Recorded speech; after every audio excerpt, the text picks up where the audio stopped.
Mate mi. Kasurku kelihatan. Kenapa kasurnya, Dok? Kasurnya anakku kelihatan. Bagaimana itu mukaku? Ah, Oke.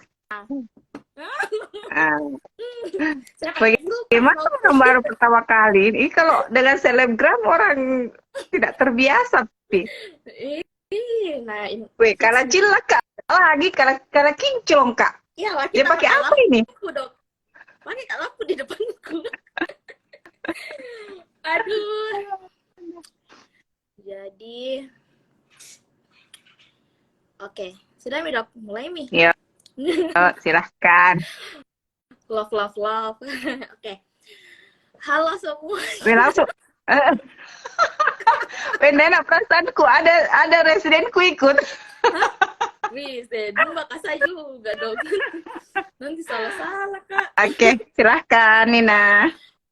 Oke, Assalamualaikum warahmatullahi wabarakatuh. Halo semua teman-teman yang sudah join, terima kasih sudah luangkan waktunya untuk kita sharing-sharing seputar kesehatan mental sama Dr. Maya Mariska. Jadi ini Dr. Maya Mariska ini salah satu psikiater hits yang juga sekarang lagi sering buat kontennya, saya lihat-lihat dan followersnya sudah melejit. Nggak lama saya di kalam ini. Oke, nah sekarang Dokter Maya itu dia prakteknya di rumah sakit Dadi, di Cerebellum juga, iMedical. Itu jadi dok 3? Ya. Ya. Oke, Dokter Maya juga ini merupakan anggota Perhimpunan Dokter Psikiater Kedokteran Jiwa Indonesia. Oke. Oke, cocok dok? Ya. Oke, di sini mungkin bisa dokter juga mungkin mau perkenalkan diri lagi gitu, jadi teman-teman bisa lebih tahu lagi kenal sama Dokter Maya Mariska. Kalau Silakan dok. kalau saya lihat-lihat ini yang masih bergabung di sini kayaknya semua pada mengenal saya ya. Ya, iya kayaknya saya lihat-lihat ini semuanya sudah tahu. Oke, kayaknya jumpa-jumpa ini acara jumpa-jumpa. Oke, Iya. Hmm. oke. Jadi Jadi bagi yang untuk belum oke, kenal, saya Dr. Maya Mariska Sanusi, biasa dipanggil Maya. Nah, khusus untuk si adik-adik ini, saya biasanya dipanggil Mama Cumi. Jadi ya seperti yang tadi sudah dijelaskan sama Nina, bahwa saya praktek di 3 tempat tersebut dan juga saat ini bekerja sama dengan komunitas Squidshare untuk memberikan konsultasi online bagi teman-teman yang membutuhkan pertolongan pertama. Ya, silahkan Nin. dokter kita. Jadi ini sudah saya catat semua pertanyaan-pertanyaan di sini. Jadi mungkin kita bisa mulai untuk permulaan ya dokter. Dari pandangan dokter sebagai psikiatri, seberapa penting kita ini untuk aware sama kesehatan mentalnya kita gitu. Seberapa penting dalam artian bahwa sangat penting ya. Kalau mau diukur ya sama, karena tidak ada kesehatan tanpa kesehatan jiwa atau kesehatan mental. Karena di Undang-Undang Kesehatan sendiri, sehat itu pengertian sehat itu masuk sehat secara fisik, secara mental. Nah, jadi dia equal antara fisik dan mental. Sehingga kalau kita bilang seberapa penting, maka sangat penting karena sesama pentingnya dengan kesehatan fisik itu sendiri. Begitu. Oke. Banyak juga dok yang bertanya yang mana lebih ini ya, maksudnya kayak ada ndak kayak kaitannya betul-betul kayak misalnya kesehatan fisik sama mental gitu. Oh, kaitannya pasti ada. Jadi bagaimana? bagaimana menjelaskannya. Ada memang penyakit yang memang secara organik ya, dalam artian bahwa memang penyakit itu memang akan menyebabkan suatu kondisi gangguan mental bukan karena beban dari penyakit itu. Kan banyak orang berpikir, oh dia stres karena penyakitnya, sehingga dia menjadi depresi misalnya, atau dia menjadi cemas. Namun ada memang gangguan atau ada memang penyakit yang bisa menyebabkan terjadinya gangguan kejiwaan. Jadi contoh untuk gangguan diabetes misalnya ya. Jadi diabetes itu memang bisa menimbulkan depresi secara biologi. Jadi bukan karena dia menderita dalam artian bahwa saya takut akan diabetes saya, lantas saya menjadi depresi, tapi memang diabetes itu sendiri bisa menyebabkan depresi. Lalu seperti halnya orang yang gondok ya, yang tiroid. Nah, itu memang secara biologinya juga bisa menyebabkan suatu kecemasan. Atau misalnya orang yang mengalami gangguan mental organik seperti contoh epilepsi misalnya ya, atau orang yang mengalami kanker, tumor, dan itu juga memang bisa menyebabkan terjadinya gangguan psikiatri tanpa, maksudnya memang langsung dari penyakit itu sendiri gitu. Jadi makanya dalam psikiatri itu kita mengenal ada yang namanya consultation license psychiatry, di mana ini berhubungan. Jadi kalau misalnya ada satu pasien terus dia dikonsul, nah jadi bisa dia dikonsul karena memang penyakit itu memang berhubungan langsung, ataukah penyakit itu, beban penyakit itu yang menyebabkan timbulnya gangguan dari depresi, atau memang dia muncul berdua tanpa ada kaitannya. Ya, jadi memang bisa kita katakan bahwa sangat berhubungan, bisa saja sangat berhubungan. Lebih-lebih mungkin pernah Nina dengar soal psikosomatik juga ya. Nah, itu yang paling sering kita dengar. Jadi orang-orang yang, kenapa saya sakit mah, sering-sering sakit mah, sering sakit kepala, sering saya rasa ada sakit di belakang saya, ada sakit kaki saya, sakit pinggang saya, sakit perut saya, atau diare dan sebagainya.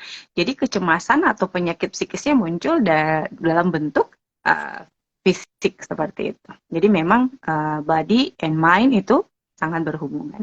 Begitu. Oke, saya mulai paham. Jadi kesimpulannya memang bisa berkaitan ya dok ya. Oke, Ya. Nah di sini mulai langsung masuk ke pertanyaan nah dok untuk mempersingkat waktu juga. Nah di sini yang paling umum yang sering juga saya dapat pertanyaan dari teman-teman, bagaimana nih caranya kasih pengertian ke orang terdekat atau lingkungan tak kalau ke psikiater itu bukan berarti kita sudah ke psikiater itu bukan berarti kayak aib atau aib lah, malu gitu. Dan orang-orang sekitar tuh kadang melabeli kalau dari mikir psikiater itu pasti gila mikir gitu dok. Ini banyak sekali yang tanya ini soal ini. Bagaimana dok? Iya. Yang pertama adalah kita harus paham. Kita harus paham kenapa orang bisa berpikir seperti itu. Ya, kita juga mungkin kalau misalnya kita ini tidak mengalami hal tersebut, terus ada teman tak yang pergi ke psikiater, pasti kita akan mungkin saja karena kita belum aware ya, kita masih awam dengan gangguan mental, maka kita akan bilang sama teman kita, tidak mi, lawan mi itu, tidak ji, sikir mi dulu, sholat mi dulu, kenapa kamu pergi ke psikiater, kenapa mau pergi ke rumah sakit dadi terutama ya. Jadi maksudnya kita yang paling pertama adalah kita harus memahami dulu kenapa orang bisa bersikap dan berpikir seperti itu, karena mereka memang masih awam tentang hal tersebut. Itulah gunanya memang psikoedukasi. Salah satu gunanya Nina sebagai orang yang bisa menginfluence orang lain. Kenapa saya mulai TikTok juga? Kenapa kita mulai live ini? Kenapa kita mengedukasi orang supaya memang orang bisa aware bahwa ternyata yang pergi ke psikiater itu bukan karena memang dia gila, ya kan? Bukan karena dia kurang iman dan sebagainya. Jadi pertama memahami. Setelah kita memahami, otomatis kita baru bisa memberikan pemahaman. Kita memberikan edukasi. Nah, edukasi bisa bermacam-macam. Jadi apakah edukasi itu kita sampaikan secara langsung, apakah kita dalam bentuk medsos. Tapi yang paling utama menurut saya adalah bagaimana kita bisa menunjukkan kepada orang-orang tersebut bahwa ada manfaatnya saya ke psikiater, ya. Nah, ada hal yang sering kita lupa dari sisi itu menurut saya. Jadi kita pergi ke psikiater. Pertama, kita sendiri belum mau menerima, ya kan? Kita sendiri masih denial juga sama diri kita. Kenapa saya harus ke sana? Jadi kita masih termakan oleh stigma itu sendiri. Nah, kedua, dengan kita pergi ke psikiater juga, kita tidak menunjukkan perubahan yang baik. Dalam artian kita tidak menunjukkan adanya manfaat yang kita peroleh dari ke psikiater tersebut. Nah, jadi kalau misalnya mau dipandang dengan baik, maka tunjukkan bahwa ternyata memang pada saat saya ke psikiater, saya berubah, saya menjadi lebih baik, saya bisa mulai beraktivitas, saya bisa mengontrol emosi saya sudah mulai bisa terjun kembali ke komunitas, ya kan? Nah, dengan seperti itu kita bisa mematahkan stigma yang ada di masyarakat. Itu mungkin poin pentingnya menurut saya gitu. Karena kalau kita mau berusaha untuk orang memahami kita, itu agak sulit. Nah, yang cara yang bisa kita lakukan adalah memberi edukasi dan memberi bukti bahwa memang saya ke psikiater bukan berarti saya gila, dan saya mendapatkan manfaat dari dari konsultasi tersebut. Ya, ini seperti itu ya Nina ya. Berarti jatuhnya kayak lebih pahami diri sendiri dan kenal diri sendiri dulu di dok. Jangan sampai kayak kita sendiri masih berperang sama diri kita, denial dan lain-lain. Pasti agak sulit lagi kalau mau jelaskan lagi ke orang lain, sedangkan diri kita masih berperang sama diri sendiri gitu kan. Ya. Nina kan pasti masih ingat kan prosesnya Nina dalam hal perang itu kan, masih berperang itu kan. Maksudnya dari proses pertama. Waktu kita dikasih tahu ya, waktu misalnya saya kasih contoh lah, kalau cemas biasa Ji, depresi biasa Ji. Orang kalau dikasih tahu depresi biasa Ji. Orang dikasih tahu bilang dia cemas, cemas biasa Ji. Tapi pada saat orang dikasih tahu dia bipolar, yang memang stigma bipolar itu tidak nyaman ya, atau maksudnya orang yang tidak paham tentang bipolar, kita pasti juga kenapa harus saya? Kenapa ini? Karena di kepala kita, stigma yang berkembang selama ini adalah bipolar itu misalnya seperti ini. Atau misalnya skizofrenia, ya. Jadi kalau misalnya begitu kita didengarkan bahwa kita menderita skizofrenia, itu betul-betul hal yang sangat berat untuk diri kita. Nah, jadi pada saat kita mendengar itu saja, mungkin awalnya bisa menerima ya, waktu dikasih tahu, oke, terus berusaha nih untuk menyemangati diri lah, mencoba lagi. Kadang-kadang ada yang overreaktif malah. Dia segera mau declare, dia segera cari tahu, dia segera ini karena berusaha tuh untuk dia terlihat baik-baik saja. Tapi dalam prosesnya ternyata tidak semudah itu. Proses untuk menerima bahwa kita mengalami gangguan itu tidak mudah. Dan pada saat kita sudah menerima saja, proses untuk mempertahankannya juga tidak mudah. Iya kan? Nah, sangat-sangat bisa saya rasakan.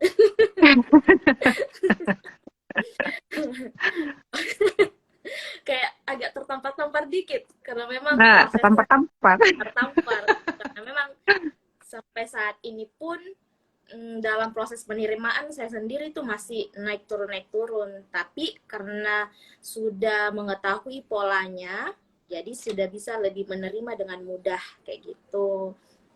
Nah dok, ini pertanyaan selanjutnya, bagaimana kita caranya tahu gitu kalau kita ada kayak indikasi memiliki mental illness kayak gitu? Oke.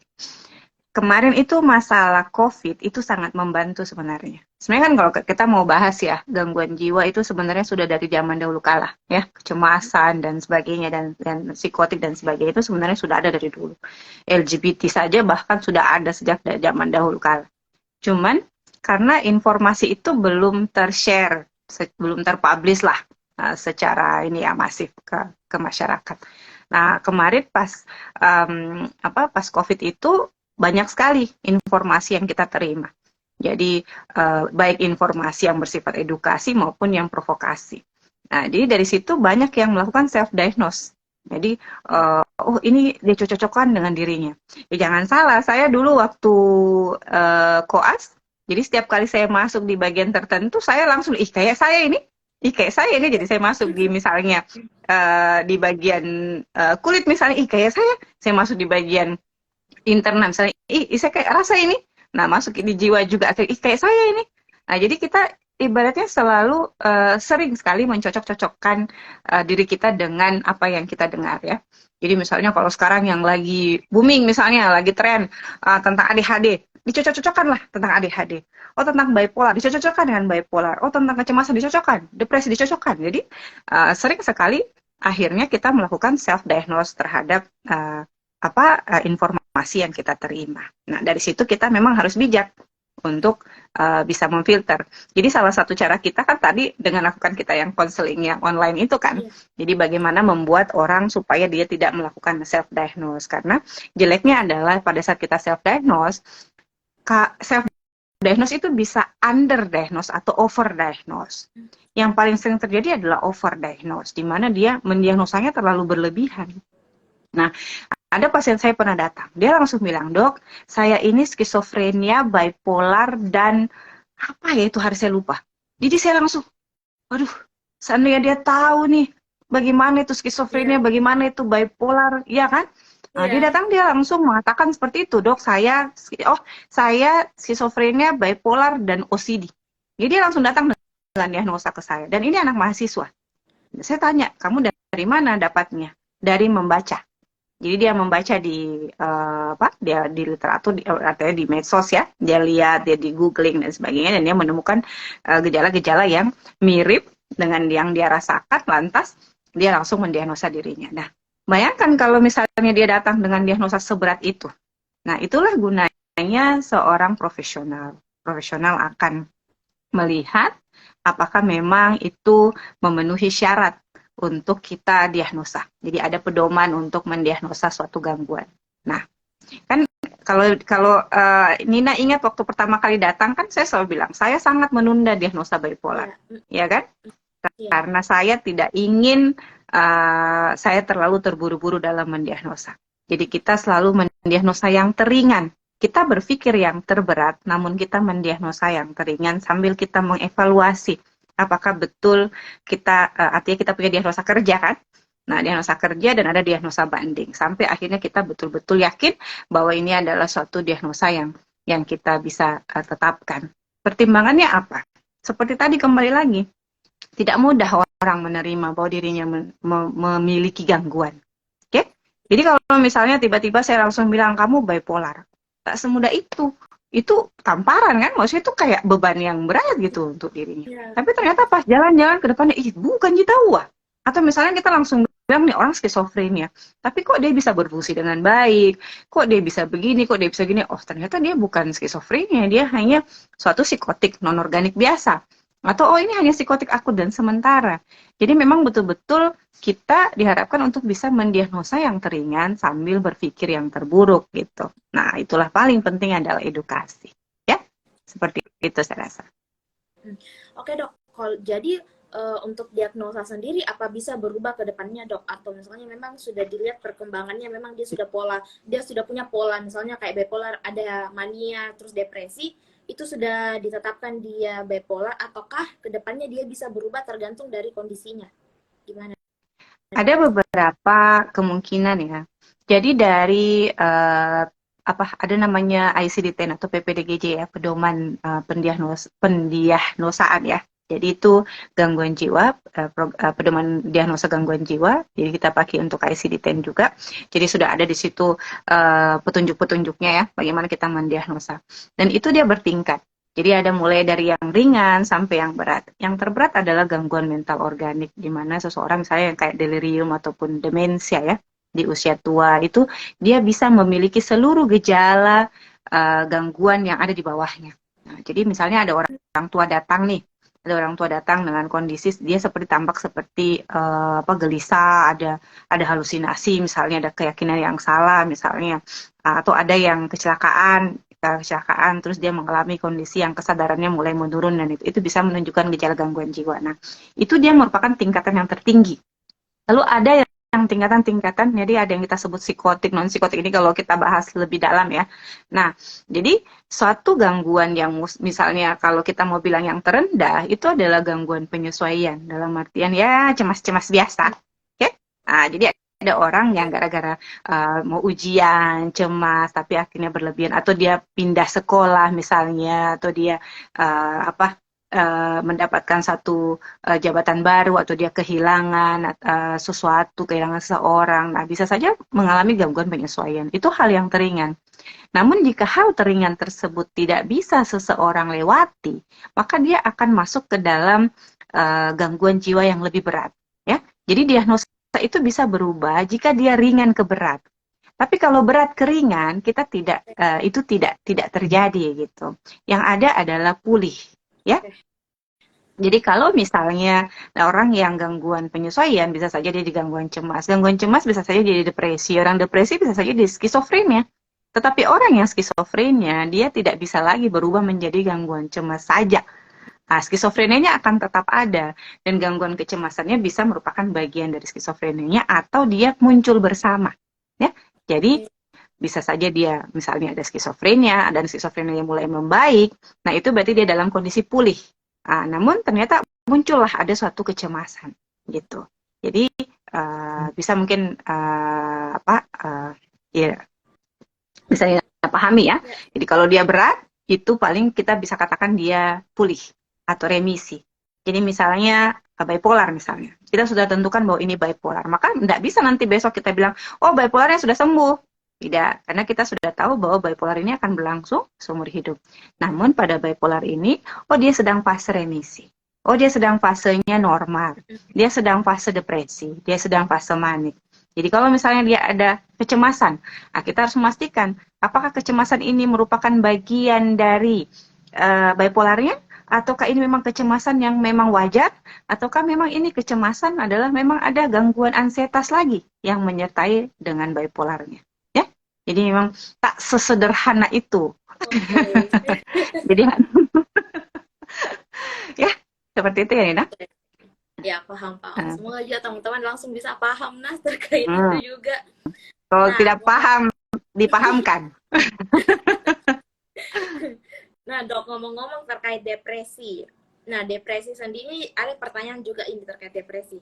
Nah, kalau depresi sendiri itu berasal dari diri sendiri kah? Dan bisa sembuh atau seumur hidup? Gitu. Oke. Kalau kita bicara depresi, kita bicara dulu tentang semua gangguan jiwa, ya. Jadi tidak ada penyebab tunggal dari suatu gangguan jiwa, termasuk depresi. Tidak ada penyebab tunggal.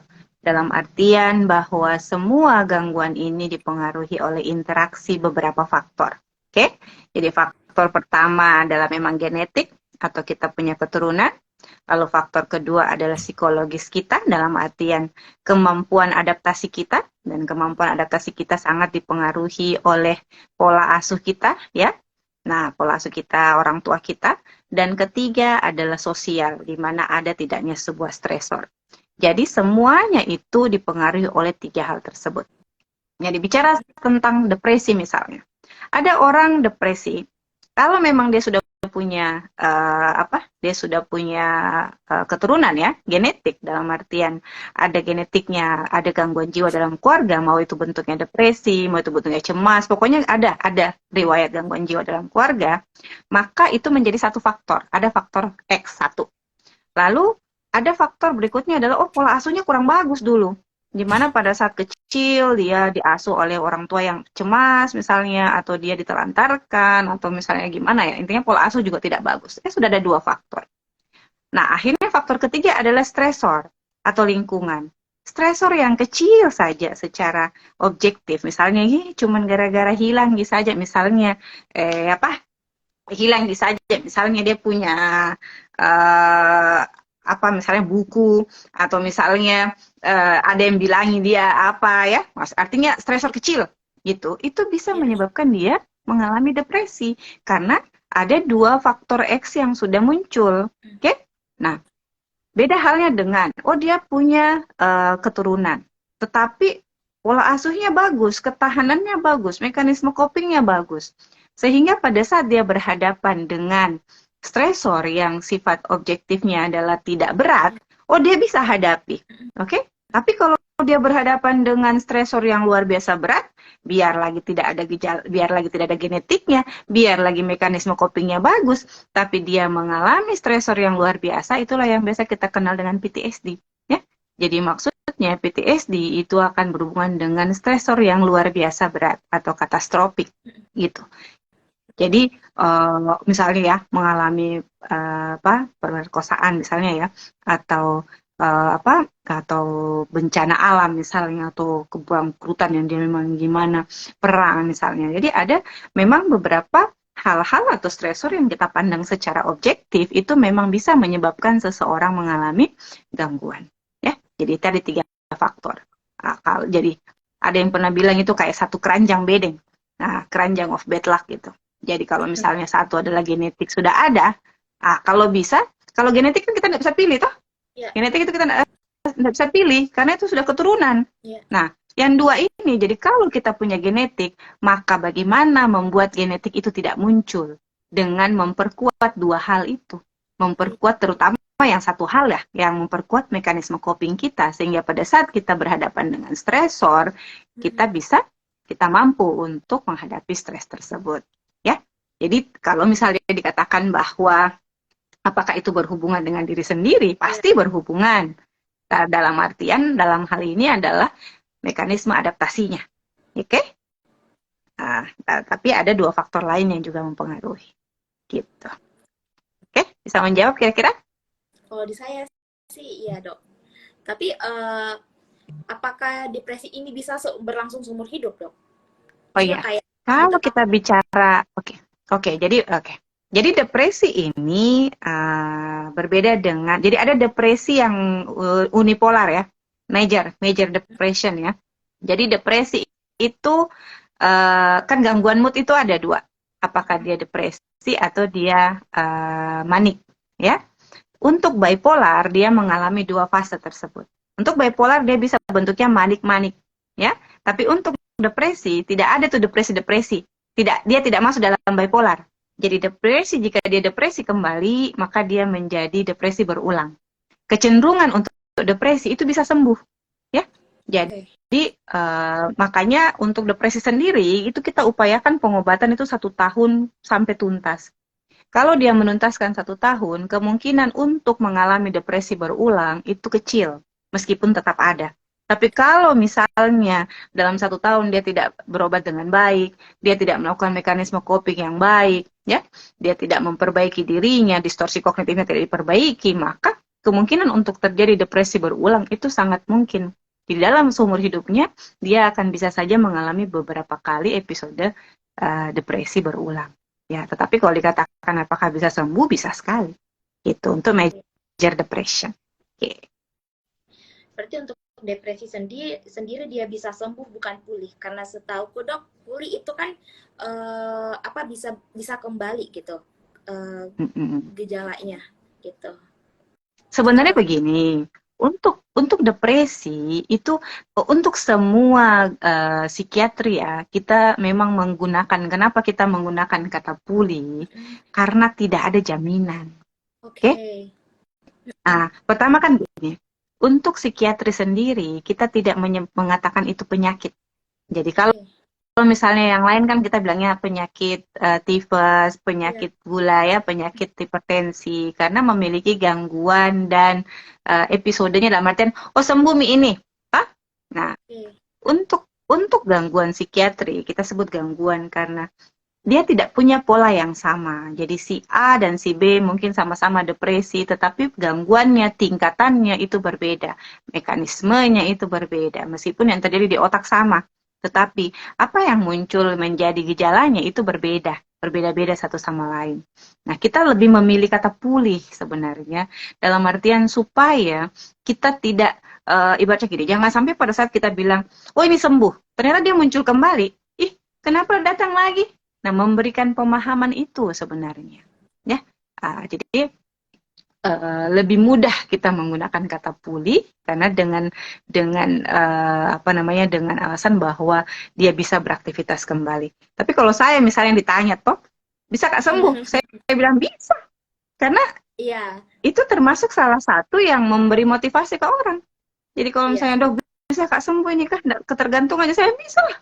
Orang psikotik saja misalnya skizofrenia belum bisa sembuh, belum bisa. Jadi itu kan memberi motivasi. Tetapi selalu ada jawaban bahwa tetapi tidak ada jaminan bahwa itu tidak akan kembali karena ada multifaktor yang mempengaruhi. Ya, seperti itu. Wah, saya belajar banyak lagi. Dan teman-teman semua belajar banyak lagi soal itu. Nah, kita pindah haluan lagi nih, Dok, tentang anxiety. Ini sangat-sangat banyak juga pertanyaannya tentang anxiety di sini. Nah, bukan gitu lagi tuh, selalu bertanya bila masih hidup, Ja. Nah, sudah mau masuk itu, Dok. Tenang. Ini kan? Tenang. Tenang, itu juga sudah ada pertanyaan khusus dari dia ya, Dok. Nah, di sini bagaimana caranya kita tahu kita punya gejala anxiety sama treatmentnya bagaimana, Dok? Gitu. Awal mulanya kayak kita gejalanya gitu. Oke. Jadi begini. Ada pernah pasien datang ke saya bertanya, "Dok, saya ini gangguan jiwa atau tidak?" Jadi ini mewakili lagi semua gangguan jiwa. Ya, "Dok, ini saya gangguan atau tidakkah?" Nah, kita perlu tahu dulu. Karena kan begini loh. Cemas itu kan normal ya. Jadi orang bisa cemas, orang bisa sedih, orang bisa marah, moodnya orang bisa berubah, ya kan? Dan itu adalah hal yang normal terjadi. Artinya, tidak bisa masa orang menangis sedikit langsung dibilang depresi, orang cemas sedikit langsung dibilang anxiety, enggak toh? Nah, orang yang berubah saja moodnya langsung kita bilang bipolar, tidak. Jadi untuk menentukan bahwa seseorang gangguan jiwa, itu ada 3 hal dulu. Pertama adalah adanya gejala klinis yang bermakna. Jadi kapan kita katakan bermakna? Kalau dia muncul terus ya kan? Artinya tidak kadang. Kalau misalnya besok mau ujian ya, atau sebentar ini kita mau ketemu pacar misalnya, Vira mau ketemu Atir misalnya, oh dia dumba-dumba memang gitu. Di-mention namanya teman-teman. Sebut nama, kayaknya sebut nama. Jadi kalau misalnya memang ada pencetusnya ya, jadi kalau ada pencetusnya terus kita ini berarti kan wajar. Tetapi kalau misalnya oh ternyata tidak ada Ji, saya tidak tahu kenapa sih tiba-tiba menangis, tiba-tiba cemas, atau ini sebenarnya kalau orang bilang ini hal biasa Ji, kenapa saya sedih sekali? Atau kenapa saya cemas sekali? Dulu waktu saya dengar orang meninggal tetanggaku, saya baik-baik saja Ji. Ini kok meninggal apa saya baik-baik. Kenapa sekarang saya dengar ini meninggal saya langsung kayak cemas sekali sampai gemetaran. Jadi ada gejala klinis yang bermakna. Jadi itu dulu. Bermakna dalam artian bahwa menyebabkan gangguan. Nah, ini masuk nih poin kedua, yaitu menyebabkan gangguan atau penderitaan. Ya, jadi distress dalam bahasa kedokteran kita. Jadi dia menyebabkan distress. Nah, distressnya ini menyebabkan penderitaan, baik untuk diri dan lingkungannya. Ada juga gangguan, terutama kayak gangguan kepribadian ya. Dia tidak bikin, dia hanya menderita, orang lain yang menderita. Jadi dia baik-baik saja, tetapi orang lain yang dia bikin tidak baik-baik. Oke?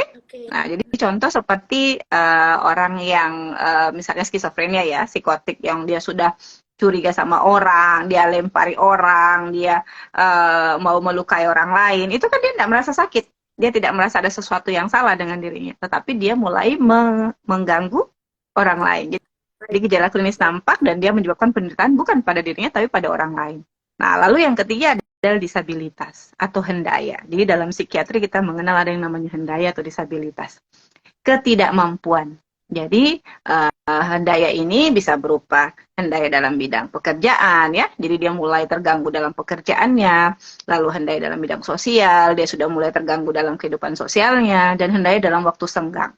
Jadi kalau misalnya kita dalam waktu senggang kan ya nonton drakor, pergi jalan, tidur-tiduran ya. Nah, ini tidak, dia cemas saja terus, dia nangis saja terus, yang harusnya dia pergi di mana, dia overthinking. Nah, itu kan sudah mulai menimbulkan disabilitas. Ya. Jadi ada 3 poin tersebut dulu. Jadi kalau kita memenuhi 3 poin tersebut, maka baru kita bisa menegakkan adanya suatu gangguan jiwa. Nah, setelah kita menegakkan gangguan jiwa, baru kita mencari gangguan jiwa ini arahnya kemana. Apakah dia ke arah depresi, apakah dia ke arah cemas, apakah dia ke arah psikotik, apakah dia ke arah organik, ya. Jadi seperti itu. Jadi kalau misalnya kita bahas khusus untuk cemas, jadi dari cemas sendiri, akhirnya kita bisa bilang, oh pertama saya cemas. Saya merasakan bahwa hal ini menonjol. Di mana kok tiba-tiba saya gemetaran? Kan kalau cemas itu gejalanya adalah tiba-tiba dia tremor, dia sesak nafas atau jantung berdebar-debar, ya, keringat dingin, terus dia merasakan perasaan tidak nyaman, ada rasa mau mati. Nah, itu kan sudah mulai muncul. Oh, ini gejala bermakna. Lalu menimbulkan distress, ketidaknyamanan. Terus tidak jelas lagi penyebabnya. Sudah itu tidak bisa pergi, tidak selesaikan pekerjaannya, tidak bisa pergi kuliah, tidak bisa ketemu orang.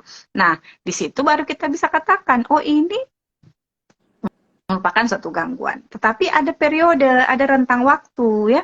Jadi tidak semuanya baru 1 hari dia begitu langsung kita bilang ini ansietas. Tidak. Misalnya untuk depresi ada waktu 2 minggu, untuk manik 1 minggu, untuk kecemasan biasanya 6 bulan, ya. Jadi ada periode waktu yang kita tentukan. Untuk skizofrenia biasanya 1 bulan, gitu. Untuk psikotik akut dan sementara 2 minggu. Jadi ada aturan-aturan waktu. Jadi selain gejala tersebut, ada aturan waktu dan juga pasti ada hal-hal lain yang mendukung pada saat kita mau mendiagnosa ke arah diagnosa tertentu. Oke? Begitu. Oke, berarti memang harus memenuhi klasifikasi dari yang apa? Itunya di dok. PDGJ. Itu dibilang sekolah. Ya Allah. Tandanya bisa langsung lihat di Google. Oke, dok. Nah, gitu. Oke. Terus dok, cara di sini ada pertanyaan treatmentnya gimana dan cara cepat untuk mengatasi anxiety-nya itu gimana? Oke, kita lihat lagi tingkatan anxiety-nya. Jadi kalau misalnya ansietas itu ansietas yang jelas, misalnya besok mau ujian, berarti kan treatmentnya kan ya otomatis ya dilalui lah, dihadapi lah, iya kan? Tapi kalau misalnya dia sudah merupakan suatu gangguan, ada orang yang belum mau ke psikiater. Pasti awalnya, saya coba dulu deh. Nah, itu kenapa ansietas itu memiliki fase yang paling panjang ya. Jadi kalau depresi kan 2 minggu tadi, manik 1 minggu. Ansietas itu 6 bulan. Karena dianggap bahwa seseorang akan terus berusaha. Di dalam fase 6 bulan itu, dia melakukan berbagai manuver. Oke? Mulai mungkin dia bersikir dulu, sembayangnya dia perbaiki, dia pergi curhat kanan kiri, dia pergi pokoknya dia lakukan berbagai mekanisme coping yang dia bisa, dia pergi healing dan sebagainya. Jadi dianggap bahwa seseorang itu berusaha. Oke? Dalam 6 bulan itu dia akan berusaha dulu. Dia melakukan berbagai cara. Karena memang manusia itu diberikan kemampuan untuk melakukan mekanisme adaptasi. Namun ternyata dalam proses mekanisme adaptasinya dia tidak mampu. Ada orang yang aware-nya cepat, ya, dalam artian karena dia sudah dapat informasi, makanya dia cepat datang. Dia cepat datang, dia mungkin pergi dulu ke psikolog, dapat nih, ini kalau cara cepatnya adalah coba kamu dulu ada yang bilang teknik grounding, coba kamu teknik relaksasi, coba kamu mengetahui dulu apa permasalahannya dan sebagainya kan. Sehingga kenapa ini? Nge-lag. Oke. Disuruh Kak update. Nah, jadi pada apa namanya tadi? Jadi untuk yang tadi mekanisme adaptasinya ya. Jadi maksudnya itu berbeda-beda setiap orang. Nah, jadi kalau misalnya dia masih anxiety-nya masih dalam taraf-taraf yang masih bisa ke psikolog saja atau dia masih bisa pergi healing saja ya, pergi healing saja dulu. Nah, healing ini yang dimaksud adalah bukan dibilang healing yang bagaimana, yang harus bagaimana, kan? Yeah. Nah, misalnya nih, saya kan biasa ajarkan ke kalian, rasakan itu perasaan. Kalau marah ya marah. Jadi tahu ini cemas, ini sedih, ini marah, ini kecewa. Iya kan? Dan ekspresikan, keluarkan. Yang penting jangan lihat orang. Oke? Kalaupun ada yang lihat adalah orang terdekat kita. Mau nangis sampai bodoh di situ. Tapi kasih waktu, kasih batas waktu. Jadi memang betul-betul kalau untuk yang baru pertama kali mungkin oke, karena kita belum paham. Tapi kalau sudah berulang, halo, aku sudah belajar dari pengalaman kemarin. Jadi kalau misalnya seperti ini, berarti apa yang langkah yang harus lakukan. Tapi yang paling bagus sebenarnya teknik grounding. Itu yang paling bagus. Gitu. Dan itu terbukti. Ya, nanti grounding cari sendiri. Ada yang pernah kayaknya juga Nina ajarkan teknik grounding. Iya, itu yang paling bagus teknik grounding. Untuk relaksasi sendiri, pada saat kita relaksasi itu otak kan itu ibaratnya kita pernah dikasih tahu tuh, saya pernah bahas bahwa di otak kita ada otak yang rasional dan otak yang emosi kan, sehingga pada saat kita sedang cemas ataupun sedang depresi ataupun sedang gelisah, maka otak rasional kita dibajak oleh otak emosi kita, sehingga pada saat kita melakukan relaksasi, oksigen itu akan masuk sehingga ke otak rasional kita sehingga kita lebih mampu untuk bisa berpikir lebih baik gitu dan berespon gitu. Oke? Ada Oke. kemarin saya kasih saran orang toh pada saat dia cemas, saya bilang putar kok tuh musik tadi tuh ada orang menyanyi untuk kau, putar kok saja tuh dengar-dengar terus gitu. Kau ulang-ulang itu. Itu apa minta sama? Ya, Saya lupa misalnya saya bilang. Berarti memang ada tingkatannya di dok, jadi treatmentnya memang beda-beda juga di tiap orang. Yang saya ingat ada juga banyak biasa orang. kita dok minum dulu. Ada biasa tuh begini. Banyak orang itu dia tidak mau sekali pergi psikiater. Jadi dia selalu maunya tidak Ci, saya psikolog dulu gini. Cuma ada hal yang harus kita pahami dan berusaha selalu biasa saya coba untuk beri pemahaman kepada orang lain gitu ya, pada orang-orang atau pasien yang mengalaminya. Obat diperlukan untuk menyeimbangkan zat di otak. Jadi pada saat kita sudah mengalami gejala-gejala tersebut, itu di otak kita sudah tidak seimbang, sehingga obat diperlukan untuk menyeimbangkan. Pada saat dia seimbang, jadi semua informasi yang disampaikan, arahan-arahan yang disampaikan oleh psikolog atau teman kita, atau misalnya kita googling, kita dengar YouTube, itu masuk. Tapi kalau misalnya kita dalam kondisi yang tidak nyaman, terus kita tidak mau minum obat juga, kita hanya mau diberi sugesti-sugesti saja, ya tidak akan berhasil, ya. Jadi saya selalu berharap bahwa kita bisa berjalan bersama. Jadi biasanya saya selalu ada obat meskipun dengan minimal dos. Ada juga ada beberapa pasien yang betul-betul saya tidak kasih obat karena saya tahu bahwa memang dia overdiagnose. Tidak Ji gitu. Oke? Nah, terkait itu tadi yang kita mention semua, saya ingat juga waktu kemarin, mau Kak cerita sedikit, waktu kemarin juga di fase depresi, Kak, yang saya cerita di kita sudah lama, nih dok. Mungkin juga kita sadar, sudah lama misalnya mengeluh di kita, toh sudah jarang berkabar di kita. Nah, itu waktu fase depresi, sempat kamu mengeluh di kita, bla bla bla. Nah, kita cuma lontarkan ini satu kalimat. Iya, kan ini gak sadar nih, toh ini polanya berulang. Langsung Kak, langsung Kak sadar. Oh iya berulang, jadi langsung Kak itu terus sampai sekarang jadi peganganku yang jadi kayak apa ya, kunciku bilang kalau misalnya ada kali fase depresi atau hipomania apapun yang saya rasakan sekarang itu ternyata memang polanya berulang gitu, dan memang itu harus saya terima dan treatmentnya juga saya sudah jalani, jadi ya gitu. Sangat-sangat membantu. Tapi kan perlu dimodifikasi. Iya. Jadi sisa dimodifikasi treatmentnya toh. Iya. Cuma kan artinya begini juga nih. Meskipun dia berulang, kita harus memberi kesempatan ke diri kita untuk artinya merasakan itu. Artinya maafkan nih dulu diri kita ya. Memang mungkin misalnya di situ kita mau nangis ya. Iya. Atau kita misalnya mau marah sama diri kita. Kita mau marah sama lingkungan, kita mau marah sama Tuhan, malah ada yang seperti itu kan. Nah, jadi maksudnya berikan waktu untuk diri kita memang. Namun itu selalu dibilang kasih batas. Jadi saya ingat Dr. Jim Merdian ya, dia bilang jadwalkan key overthinking. Nah, jadi jadwalkan bahwa saya 1 jam saja deh untuk merasakan ini. Setelah itu saya tahu nih, jadi apa yang harus saya lakukan. Gitu. Oke? Pergi makan sesuatu yang nangis. Ada orang itu sesuatu yang manis. Ada orang itu menangis sambil makan es krim. Gitu. Jadi setidaknya dia sudah mulai tahu apa yang harus dilakukan. Ada orang menangis sambil dandang nasi. Jadi yang bisa saya tangkap juga intinya memang lebih jauh untuk mengenal diri sendiri, sama kita harus kayak memang merasakan emosi yang kita yang kita punya gitu kan. Kan memang kita manusia punya segala macam emosi. Jadi kita tidak denial sama apa yang kita rasakan, karena semakin denial juga semakin berat juga rasanya yang saya rasa kayak gitu. Oke, pertanyaan Ingat kan dulu terakhir. waktu, ingat dulu tuh waktu pertama kali semua aku dapat PR. Toh, kenali Ya, dirimu. betul. Iya kan? Jadi Mm-mm. maksudnya ini kau baca sendiri karena saya malas menjelaskan.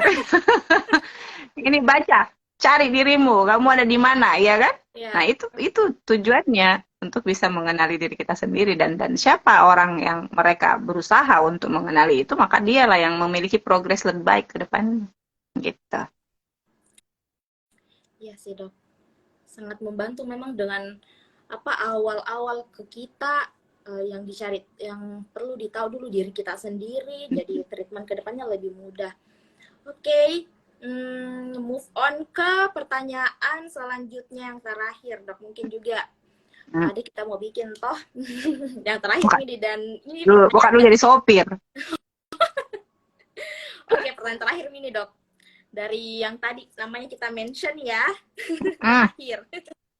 Nah, dia tanya, bagaimana cara menghadapi perasaan senang berlebih dan setelah itu tiba-tiba mau nangis. Nah, Oke. ingat nggak dulu pernah kita bicara soal alarm, Ya, dan oversharing? betul. Ingat, Jadi ingat. pertama kan dulu kita harus tahu dulu jenis kepribadian toh. Iya. Nah, biasanya orang-orang yang berlebihan itu biasanya dia punya ciri kepribadian itu yang narsis histrionik, ya. Jadi orang narsisistik histrionik. Jadi itu yang bertanya itu punya histrionik dan narsis sedikit, Iya. ya. Jadi kita harus bisa pahami bahwa kita memiliki sisi narsisistik atau sisi histrionik dalam diri kita. Dan pada saat sisi histrionik itu muncul, itu berlebihan. Suka Ki menjadi pusat perhatian, bicara Ki banyak, ketawa Ki apa, semua-semuanya kan. Jadi memang sisi itu sedang muncul. Nah, jangan sampai kita berpikir, artinya gini ya, banyak pasienku tuh yang dia pada saat misalnya pagi atau siangnya dia begitu, malamnya kan dia sesali kan. Ih, kenapa tadi saya Banyak begini, nih. harusnya saya tidak begini. Nah, itu kan maksudnya, karena di dalam diri kita itu kan sisi-sisi itu banyak. Jadi kita punya satu sisi histrionik kita, tapi di satu sisi kita punya sisi paranoid juga, dan juga sisi anankastik kita yang kaku, peka terhadap kritikan kan. Nah, ada standar yang tinggi misalnya. Jadi sisi ini saling bertentangan. Nah, sisi yang bertentangan ini yang menyebabkan hal itu menjadi saling menjudge. Jadi kalau misalnya kita punya sisi histrionik dan sisi histrionik itu kebetulan muncul tadi di siang hari, ya kan? Kita harus sadari bahwa yang muncul ini adalah sisi histrionikku. Saya kayak banyak sekali bicara. Nah, ini yang saya maksud dengan alarm kita menyala. Gitu, bahwa kayaknya berlebihan nih. Ingat nggak yang kita pernah bahas sama Sogi di apa? Di pantai dulu itu. Iya, ingat. Jadi yang pada saat ya jadi kayak apa istilahnya kayak garing nih toh. Iya, Jadi iya. kayak kayak garing Kak. Nah, jadi kita kita menganggap bahwa itu adalah alarm kita. Alarm kita menyala bahwa kayaknya garing Kak. Kayaknya oversharing Kak gitu. Nah, jadi ini yang merupakan alarm kita. Alarm ini penanda bahwa saya kayaknya sudah harus mulai menurunkan dulu saya punya sisi histrionikku. Ah, Alhamdulillah jika kita berada di lingkungan yang paham kita. Jadi kalau lingkungan itu paham dengan kita, tidak ada masalah. Kamu mau sehancur apapun ya kita ya menerima. Tetapi kalau kita berada dalam lingkungan yang tidak betul-betul mengenal kita atau lingkungan profesional atau apa, di situ kita harus tahu batasan bahwa di sini memang hanya boleh Kak sampai setingkat ini histrionikku. Nah, Nina mungkin pernah lihat, saya kalau sama kalian, saya kalau sama teman dekatku, saya mungkin cerewetku sampai tingkat dewa kan. Nah, tetapi pada saat saya misalnya lagi berbicara dengan orang yang gimana atau di situasi yang bagaimana, pasti berbeda. Level histrionik ini harus saya turunkan. Karena memang di situ saya harus bersikapnya bagaimana gitu. Jadi ini masalah fleksibilitinya kita. Bagaimana kita memfleksibelkan sisi-sisi atau ciri-ciri kepribadian yang kita miliki kan. Nah, jadi kayak tadi, kita tahu alarmnya. Begitu kita tahu alarmnya, kita harus tahu cara mengontrolnya. Jadi kalau misalnya alarm itu sudah menyala, yang ada adalah bukan menyalahkan diri, tapi bagaimana melakukan mekanisme adaptasi yang tepat supaya jadinya tidak malu-maluin. Oke. Iya kan? Kalau kita tiba-tiba langsung diam kan juga tidak bagus. Iya. Nah, itu seperti yang dulu Sogi pernah cerita. Langsung nggak bilang, ih garingku, Di. Nah, misalnya, ih kenapa Kak begini, Di? Iya. Nah, jadi dia melakukan mekanisme coping humor. Iya, iya. Karena dia memang cocok untuk mekanisme itu. Nah, ada orang yang mekanisme copingnya mungkin berbeda. Nah, lakukanlah mekanisme coping yang lain. Nah, lama-lama mungkin dia agak turun sedikit, sedikit, sedikit. Tapi kalau dia lagi langsung banyak bicara tiba-tiba diam, kan terlalu kelihatan. Kan? Nah, jadi yang kita harus belajar adalah bagaimana pada saat alarm kita menyala, maka kita mulai menurunkan sedikit sisi itu. Jadi kalau kita tahu baik bicara, mulai kurang, biarkan orang lain lagi yang mengambil alih. Oke? Nah, sambil kita membuat diri kita menjadi lebih nyaman. Nah, itu untuk kasus mengatasinya. Nah, pada malam hari yang harus kita lakukan adalah, atau setelahnya lah, jangan lagi bilang, apakah tadi begitu, harusnya saya tadi tidak begitu, nah bilangi mak ini begini, begini, begini. Nah, ada yang diibaratkan bahwa kan itu adalah sisimu tadi. Itu sisimu yang narsisistikmu, itu sisimu yang histrionikmu. Maka sekarang yang muncul adalah sisi paranoid dan sisi anankastikmu yang mulai menghakimi misalnya kan. Jadi ada yang bilang langit itu luas gitu ya. Jadi jangan bahwa banyak di tempat di langit. Jadi kalau tadi pagi adalah tempatnya adalah sisi narsisme atau sisi histrionikme, di malam hari jangan lagi sisi yang ini menghakimi yang lain. Ya silahkan biarkan saja juga dia. Yang tadi biar belajar bahwa oh nanti berarti saya tidak boleh begitu. Oh kalau saya dalam kondisi begitu lagi saya harus begini, kan? Nah, terus yang sebaiknya yang paling kita lakukan adalah tidak melakukan pembenaran. Jadi kalau memang misalnya salah ya akui salah. Kalau misalnya tadi ongol ya akui ongol, ya kan? Nah, Iya. kadang-kadang kan kita enggak Ji, kita bela-bela kita melakukan rasionalisasi terhadap apa yang kita lakukan tadi. Padahal memang sebenarnya itu tidak Ji, tadi enggak Ji, itu pasti enggak tahu Ji itu. Tapi nanti begini ya. Ya kita secara objektif melihat, oh iya memang kayaknya tadi saya terlalu over. Iya. Jadi sebaiknya memang saya seperti ini. Oke? Jadi seperti itu sih sebenarnya. Ya? Oke. Oke? Oke. Siapa-siapa kayak ini yang ada? Ya, bisa lihat kok dok siapa-siapa yang ada di sini. Tunggu dulu. Kita Kuliah langsung dulu. Dulu kok dong. Atir. absen. Muah. Irna. Selesai PR-mu Irna. Oh Gita. Coba mau kau pulang. Mutia rindu kak. Udah ya Alia. Semoga lancar. Ini ya Iva. Ke semua jadi kak. Masih awal Pak Dok, masih Nah awal. ini String Heo ini selalu mau berjumpa dengan saya tapi tidak jadi-jadi.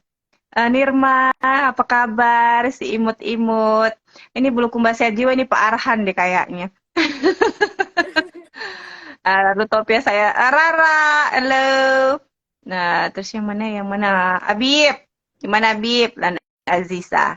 Oke, mudah-mudahan pembicaraan tak malam ini, maksudnya banyaklah bisa memberikan kita masukan. Dik. Iya dong. Okay. Oke. Ada nih bilang Irna, cepatnya Gang. Mau jadi sopir Irna. Nanti insya Allah nanti dibikin lagi part 2 nah dok. Oke. Nah, biar part kan 9 pergunakan Mas saja. Selama saya jadi pengangguran dulu ini. Tapi tadi tidak jadi pengangguran karena ada pasien. Jadi ada bagusnya memang. Ini kan kita secara random, tak? Nah, yang paling sulit itu kan kita sebenarnya untuk bertemu dan kalau kita ketemu kadang bicaranya hal yang lain. Nah, kalau ini kan jelas, jadi mungkin ini tidak lagi random, tapi nantinya lebih ke apa temanya yang memang kita mau bahas seperti itu, tak? Iya. Oke. Iya dok. Karena juga masih banyak sekali ini yang bisa kita, misalnya kayak kita pelajari dari kondisi kita. Misalnya yang saya dapat juga masih banyak pertanyaan kayak tentang BPD, apakah BPD itu karena dia citra dirinya dia nggak tahu apakah dia bisa mirroring karakternya orang, ataukah juga misalnya bagaimana kalau misalnya kita mau hamil terus kita masih konsumsi obat psikiatri banyak sekali dan masih banyak sekali. Nah, oke. Insya Allah kita akan bertemu lagi dengan live seperti ini dengan mungkin dengan tema-tema tertentu. Jadi saya harap juga teman-teman bisa luangkan lagi waktunya biar kita rame-rame bertanya sama belajar sama Dokter Maya Mariska. Oke. Oke. Jadi untuk penutup yang bisa saya ambil kesimpulan di sini, intinya yang paling bisa saya dapat itu adalah belajar mengenal diri sendiri dan juga bisa belajar untuk menempatkan diri tak di lingkungan gitu. Oke. Itu dia kalau dari saya. Kalau dari dokter gimana? Kalau dari saya tuh di semua ini yang nonton sekarang dan semua cumi-cumi yang masuk di grup cumi-cumi itu, apa kalau kalian menganggap bahwa apa yang kalian alami itu berat, saya bukan memandang dari sisi apa ya, tidak Ji. Nah, jadi bukan dalam artian Kak bahwa saya meremehkan, bukan, nah, bukan. Tetapi maksudku ini adalah fasemu, di mana sebenarnya ini adalah suatu fase di mana kalau kita mau pandang stresor yang kamu alami sebagai suatu eustress, maka ini adalah eustress. Eustress adalah stresor yang kita butuhkan untuk menjadi setingkat lebih baik dari sebelumnya. Nah, jadi kalau misalnya kamu mau menyerah untuk hal yang sedang kamu alami sekarang, itu terlalu dini.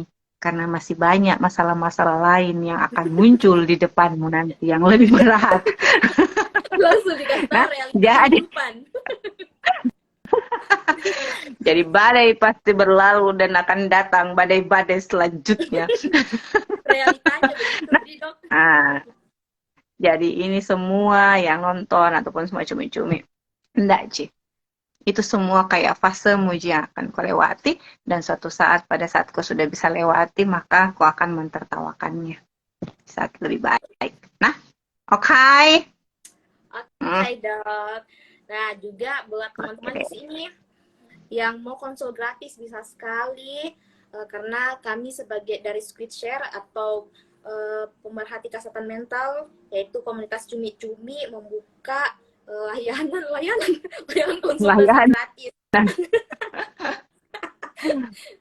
bersama Dokter Maya Mariska. Nanti tiap pekan kita share pamfletnya. Oke, teman-teman semua. Oke deh, Dok. Oke. Sudah selesai. Masih ada tuh Vira kah? Oke, nggak bisa dilihat siapa di sini, Dok. Hah? Masa? Iya, nggak bisa ditekan dulu. Yang berapa views, Ki? Iya, tidak ada Vira, pindah pergi nih. Oke.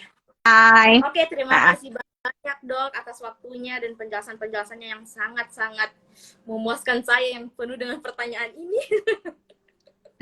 Oke, Dok. Terima kasih. Assalamualaikum, Dok. Semangat. Waalaikumsalam warahmatullahi wabarakatuh ya. Izin saya share, Dok, ini. Sip. Oke. Terima kasih, Dok. Assalamualaikum. Salam.